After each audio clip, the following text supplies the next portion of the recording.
दोस्तों नमस्कार, मैं प्रदीप टिटोलिया। कैसे हैं आप सभी? उम्मीद करता हूं आप सभी बहुत अच्छे होंगे। आपकी सेहत, आपके कारोबार, आपके काम धंधे बहुत अच्छे होंगे। एक्चुअली मैं एक राइटर हूं और एक म्यूजिक प्रोड्यूसर हूं, और जैसा कि आप सभी जानते भी हैं, ऑलमोस्ट हमारी यूट्यूब फैमिली से या हमारी फेसबुक फैमिली से जितने लोग जुड़े हुए हैं, खासकर हमारे रिमोस फाउंडेशन से, हमारी रिमोस फाउंडेशन की फाउंडर व डायरेक्टर श्रेया शर्मा एसजे जी की 10 तारीख को शादी थी।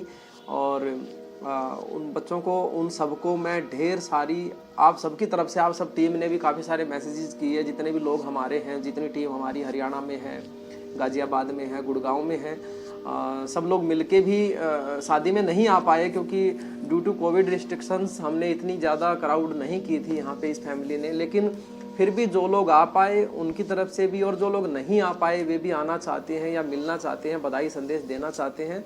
तो अभी लगभग 1-1.5 महीने के लिए हमारी श्रेया जी ऑफिस में नहीं है, वर्किंग नहीं है। तब तक मैंने सोचा कि क्यों ना आप सबसे उनके सोशल मीडिया के माध्यम से या उनके यूट्यूब चैनल के माध्यम से मैं बात करूं।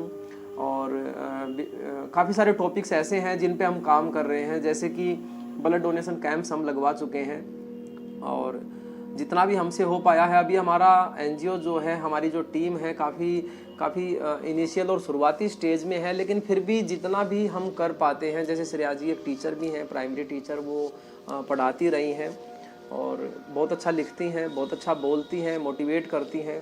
तो इसी तरीके से हम भी, और भी कई सारी चीज़ें ऐसी हैं जो हमें करनी है, लेकिन एकदम से अभी कोविड का आपको पता है दोबारा से सेकंड स्टेज में क्या हाल हुआ है और किस तरीके की पाबंदियां लग गई थी। और इसी दौरान जो है हमारी श्रेया जी की शादी भी हो गई है। तो थोड़ा सा 1-1.5 महीने का गैप है। इस गैप को कोशिश करते हैं कि आप और हम सब मिलकर कवर करते हैं, और इस दौरान मैं कोशिश करूंगा कि मेरे से जितनी वीडियोज़ या जितने टॉपिक्स पे बात हो पाएगी मैं करूंगा। तो आज का टॉपिक है, आज का एक विषय मैं लेके चल रहा हूँ, बड़ा ही संवेदनशील विषय है कि हर तरीके की, हर प्रकार की हम एक शिक्षा, हम एक नॉलेज गेन करते जा रहे हैं। हम ये मान के चलिए कि हमें डिफरेंट टॉपिक्स पे हमारे विचार खुलते जा रहे हैं। जैसे कि मैं बात करूं अपनी, तो जब हम एक 14-15 साल की या 16-17 साल की एज में होते थे, तो हमें उन चीज़ों का नहीं पता होता था जो आज के बच्चे इतने ज़्यादा एडवांस हो गए हैं, खासकर टेक्नोलॉजी के लिए। या कई सारे टॉपिक्स ऐसे हैं जिनके बारे में हम अपने समाज में, घर परिवार में बात नहीं करना चाहते हैं। आजकल के बच्चे उनके बारे में भी खुल के आपस में, अपने दोस्तों में, अपने फ्रेंड सर्कल में बात करने लग गए हैं। तो ऐसे एक टॉपिक के बारे में मैं बात करूंगा कि क्यों ऐसा होता है कि हर तरीके का सब कुछ बेस्ट होते हुए भी बच्चे अपने रास्ते से भटक जाते हैं। मेरे ख्याल से कहीं ना कहीं सीधा सीधा सबके दिमाग में यही आता है कि ये एज ही ऐसी होती है, या फिर ये जो है ना, एक समय का पड़ाव ही ऐसा होता है जिसकी वजह से बच्चे भटक जाते हैं। लेकिन जहाँ तक मेरा मानना है, एज तो उन लोगों की भी वही थी जिन लोगों ने नए नए कीर्तिमान स्थापित करे हैं। एज तो उन लोगों की भी वही थी जिन लोगों ने इस दुनिया के अंदर मिसालें कायम करी हैं, चमत्कार उन्होंने किए हैं। चाहे हम किसी भी टॉपिक पे ले सकते हैं, बिजनेस में ले सकते हैं, टेक्नोलॉजी में ले सकते हैं, क्योंकि जिसके माध्यम से सबसे ज़्यादा हम अपना टाइम वेस्ट करते हैं, फेसबुक, इंस्टाग्राम, इन सब सोशल मीडिया को ही लगा लेते हैं। तो सोशल मीडिया में तहलका मचाने वाले जो मार्क जुकरबर्ग हैं, उनकी भी क्या एज थी जब उन्होंने फेसबुक को स्थापित किया। या फिर हम बात कर सकते हैं कि हमारे शहीद आजम भगत सिंह की क्या उम्र थी जब उनके अंदर ये जो है ना, ये बचपन से ही एक बच्चे के अंदर एक कैटेगराइज हो जाती है। बचपन से ही बच्चे में ये होता है कि मुझे किस दिशा में जाना है या मुझे क्या काम करना है। तो कहीं ना कहीं मेरी नज़र में तो ये जो टॉपिक है, मेरी नज़र में तो जो ये एक्सक्यूज है कि ऐसी एज की वजह से ही ऐसा होता है, मैं तो इसको बेमानी समझता हूँ। मेरी नज़र में तो ये बिल्कुल एक गलत बात है, क्योंकि कई सारे, अभी हम जैसे सोशल मीडिया का हम मिसयूज़ ज़्यादा करते हैं। अगर सोशल मीडिया से हम गेन करने की सोचें, हम सीखने की सोचें, और उन्हीं पॉइंट्स को हम यूटिलाइज करने की सोचें। छोटे छोटे एग्जांपल्स मैं देना चाहूँगा। अभी कुछ दिन पहले की बात है, एक स्टोरी में पढ़ रहा था कि तमिलनाडु के या पता नहीं आंध्रा के किसी एरिया में एक गरीब कुम्हार होता था जो कि बड़ा परेशान रहता था कि आजकल मिट्टी के बर्तन उतने ज़्यादा बिकते नहीं हैं, या मिट्टी के बर्तनों से मेरी उतनी ज़्यादा कमाई नहीं हो रही है। उनकी एक लड़का थी और एक लड़की थी, उनके 2 बच्चे थे। तो दोनों के दोनों बच्चों को वो चाहता था कि ये अच्छे कुछ पढ़ के कुछ अच्छा करें, आगे बढ़े। हर कोई चाहता है, हर माँ बाप की यही एक इच्छा होती है। लेकिन 2 पॉइंट उस स्टोरी के अंदर बड़े इंटरेस्टिंग थे और बड़े कमाल के थे कि लड़की जो थी वो एक बहुत ही अच्छी एक पेंटर बनना चाहती थी। उसके मन में ये था कि वो डिफरेंट उसको बेतरतीब चीज़ें पसंद नहीं आती थी, घर में बिखरी हुई चीज़ें पसंद नहीं आती थी। किसी भी चीज़ पे वो उसको पेंट करने की उसकी एक लालसा रहती थी कि मैं इसको थोड़ा सजा दूँ, इसको अपने अंदाज में अपने तरीके से मैं इसको सजा के रखूँ, या इसको थोड़ा सा मैं इसका एक इंटीरियर बेस्ट करूँ, ऐसा कुछ उसके माइंड में रहता था, जैसा उसमें बताया गया है। और लड़का जो है वो हमेशा से ये चाहता था कि मुझे फोटोग्राफर बनना है। पढ़ाई में इतने ज़्यादा अच्छे नहीं थे वो, ऑब्वियस सी बात है, जिस हिसाब की उनकी स्टोरी थी। तो वो जो गरीब कुम्हार परिवार था, वो जो मिट्टी के बर्तन बनाते थे वो श्रीमान जी, तो उन्होंने बड़ी चिंता करी इस बात के बारे में, बड़ी परेशान रहते थे। शायद उनकी एकदम से स्टोरी दिमाग में नहीं है, शायद उनकी माताजी भी नहीं थी बच्चों की, तो वो उनको बोलते रहते थे, परेशान करते थे, फोर्स कर रहे थे पढ़ने के लिए या फिर उन चीज़ों को करने के लिए कि जो एक सपना होता है, मेरा बेटा डॉक्टर बनेगा, मेरा बेटा इंजीनियर बनेगा। वही एक ट्रेडिशनल जो 2-4 चीज़ें हमारी ज़िंदगी में चली आ रही हैं, हर माँ बाप यही सोचते हैं। लेकिन उनके दिमाग में ये था कि हमें कुछ ऐसा करना है कि जो हमारी रुचि के अनुसार भी हो। जैसे लड़की पेंटिंग करना चाहती है, लड़का फोटोग्राफर बनना चाहता है।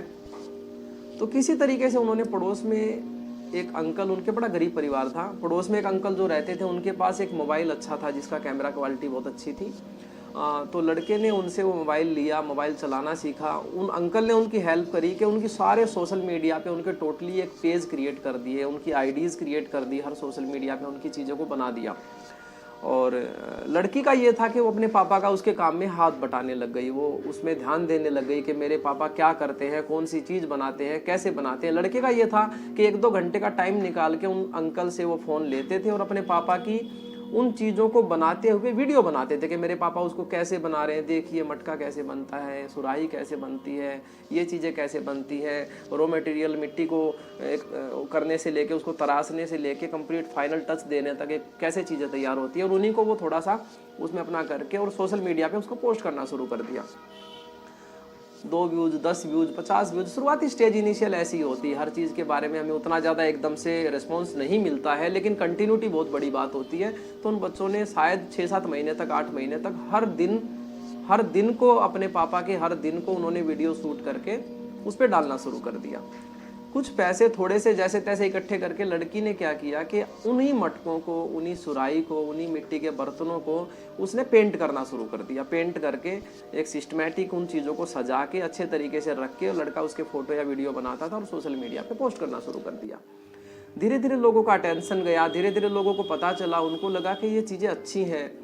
जो चीज़ें सिर्फ मिट्टी के बर्तन पानी पीने के काम आते थे, या जो चीज़ें जो नॉर्मल सी चीज़ें हैं जो सिर्फ अभी यूज़ में भी नहीं है उतनी चीज़ें, क्योंकि मेरे ख्याल से हर घर में मिट्टी के बर्तन अब यूज़ नहीं होते हैं, लेकिन उन्हीं चीज़ों को अगर छोटे आकार में बना दिया जाए, ये लड़की ने सोचा कि उन्हीं चीज़ों को छोटे आकार में, छोटे साइज़ में बना दिया जाए और ऑफिस को सजाने के या घर को सजाने के काम में लिया जाए, अच्छा पेंट किया जाए, यानी कि एक इंटीरियर के काम में उस चीज़ को लिया जाए। तो लड़की का वही अपना जो सपना उसका था, पेंट करके चीज़ों को अच्छा करने का, उसने वो किया। और फिर धीरे धीरे 2 ऑर्डर, 10 ऑर्डर लोग घर पे आने लग गए, कांटेक्ट किया, फ़ोन नंबर लेके उनसे बात करने लग गए, एड्रेस पता करके उनके वहाँ पे आने लग गए, चीज़ों को खरीदने लग गए। और पता चला है कि मात्र 2.5 से 3 सालों के अंदर तकरीबन 1 करोड़ रुपए का कारोबार वो बच्चे कर चुके हैं, वही चीज़ बना के। खाली उस जो उनके पापा सदियों से नहीं, सालों से उनकी जो फैमिली जो वो काम करते आ रही थी, जो ट्रेडिशनल बिजनेस था उनका, उसी को उन्होंने एक अच्छे तरीके से करके, उसी को उन्होंने एक मॉडिफाई करके, उसी में एक क्रिएटिव माइंड डाल के और सोशल मीडिया का सदुपयोग करके, जो अगेन एंड अगेन मैं इस चीज़ को मैं बार बार बोल रहा हूँ, मैं पिंच कर रहा हूँ इस लाइन को, सदुपयोग, उस चीज़ का अच्छा यूज करके उन्होंने अपने काम को बढ़ाया और आज वो अच्छी ज़िंदगी जी रहे हैं। तो कहने का मतलब ये है कि क्यों हमारे जो बच्चे हैं वो भटकते जा रहे हैं, खासकर जो एक 15 से लेके 20 की उम्र, जो 5 साल का जो सबसे ख़तरनाक टाइम पीरियड है बच्चों के लिए, वो क्यों अच्छी चीज़ों में ना लगा के, जैसे आज ही मैं एक पोस्ट पढ़ रहा था, मेरे इंस्टाग्राम पे आई थी, पता नहीं किसी महापुरुष के विचार हैं कि 15 से 20 या 22 साल की उम्र के बच्चे महंगा मोबाइल, महंगे कपड़े या दोस्तों को पार्टियां देने के लिए 5 से 10 हज़ार रुपये पता नहीं कहाँ से इकट्ठे करके ले आते हैं, अरेंज करके ले आते हैं, या जोड़ के ले आते हैं, या मांग के ले आते हैं। XYZ भगवान जाने वो कैसे करते हैं। लेकिन कोई भी काम धंधा शुरू करने के लिए वो 10 हज़ार रुपये भी नहीं लगा सकते। जैसे खाली मिसालें तो वो दे देते हैं, पढ़ते रहते हैं, स्क्रॉल डाउन करते रहते हैं, स्क्रॉल अप करते रहते हैं, स्वाइप करते रहते हैं चीज़ों को, लेकिन उनको यूटिलाइज करके उनको प्रैक्टिकल नहीं कर पाते हैं। कितने सारे एग्जांपल्स ऐसे हैं, हिंदुस्तान यूनिलीवर है, घड़ी डिटर्जेंट साबुन है, इनकी ये छोटे छोटे स्टेज पे ये काम शुरू हुए थे। अपना मान के चलते हैं कि कितने बड़े बड़े घराने, बिजनेस घराने आज ऐसे हैं जिन्होंने बहुत छोटे छोटे काम करके, थोड़ी थोड़ी बचत करके, अपने खर्चों को कम करके, अपनी चीज़ों को बहुत ज़्यादा तरीके से लगा के उन्होंने अपने काम को बहुत अच्छे लेवल पे एक मुकाम हासिल किया है, एक काम उन्होंने खड़ा किया है। जैसे हम पढ़ते हैं, हम सुनते हैं कि ये अंकल जो है देखो आज कितनी बड़ी दुकान इन्होंने बना ली है, ये पहले साइकिल पे सामान बेचते थे। तो ये चीज़ें ऐसे ही नहीं हो जाती हैं। इन चीज़ों के लिए एक जुनून, इन चीज़ों के लिए एक अलग ही जज्बा पैदा करना पड़ता है, जो कि पता नहीं बच्चे क्यों नहीं कर पाते हैं। शायद वो कर पाते हैं तो एक समय चला जाता है उस टाइम तक। जैसे कि मैं एक पता नहीं किसका एग्जांपल दूं, मैं अपना ही एग्जांपल दे देता हूं कि जब मैं आया था दिल्ली में 2009 के आसपास जब मैं आया था, तो मेरे को नहीं पता था मुझे क्या करना है, मैं नहीं जानता था, मैं बस आ गया था और ये सोच के आया था कि मुझे काम करना है। मैं ये नहीं कह रहा हूँ कि मैं सबसे ज़्यादा मेहनती हूँ या मैंने कोई मैं अंबानी की तरह मैंने बहुत बड़े कारोबार खड़े कर दिए हैं, ऐसा कुछ भी नहीं है। लेकिन कुछ ना होने से कुछ होना अच्छा है। मैंने कुछ कर दिया है जो मैं करना चाहता था और उसके आगे मैं बढ़ा रहा हूँ अपने उस काम को। तो जिस तरीके से मेरे को लगा था कि मुझे जो भी काम मिलेगा, एक धुन थी, मैं उसी काम को सीखूंगा और कुछ टाइम के बाद मैं अपना कर लूँगा, आगे बढ़ूँगा, कुछ और सीख के उसमें मैं नए हिसाब से, समय के हिसाब से बदलाव करके, चीज़ों को चेंज करके मैं कुछ और अपना अच्छा बनाऊंगा। तो ये जो चीज़ें हैं ये इस टाइप की होनी चाहिए थी। कहीं पे मैं काम करता था गारमेंट्स की फैक्ट्री में, चीज़ों को समझ रहा था, देख रहा था। उस टाइम के बाद फिर 1.5-2 साल मैंने काम करने के बाद मेरे को लगा कि ये चीज़ मैं कर सकता हूँ। खुद के अंदर कॉन्फिडेंस था, सेविंग्स करी, बहुत ज़्यादा खर्चों को कंट्रोल करके कुछ पैसे बचाए और फाइनली मैंने अपने एक छोटी सी मैन्युफैक्चरिंग यूनिट मैंने अपनी गारमेंट्स की लगाई, जिसमें हम जीन्स बनाते हैं। अभी काम बहुत कम हो गया है, आपको ही पता है, कोविड की वजह से कई सारी चीज़ें हैं, लेकिन यह है कि फाइनली किया ना, कुछ तो हुआ ना। तो मैं चाहता हूँ कि वो बच्चे करें। और जो मेरा, जैसे ऐसा तो है नहीं कि मैंने वो काम किया तो मैंने अपना पैशन छोड़ दिया। मेरा राइटिंग मेरा हमेशा से पैशन रहा है। म्यूजिक प्रोड्यूस करता हूँ, हरियाणवी पंजाबी सॉन्ग्स वगैरह हम बनाते हैं। मेरे को अच्छा लगता है, मैं थोड़ा बहुत गा भी लेता हूँ। तो मैं ये नहीं कहना चाहता हूँ कि आप भी इस तरीके से 50 तरह की चीज़ें करें।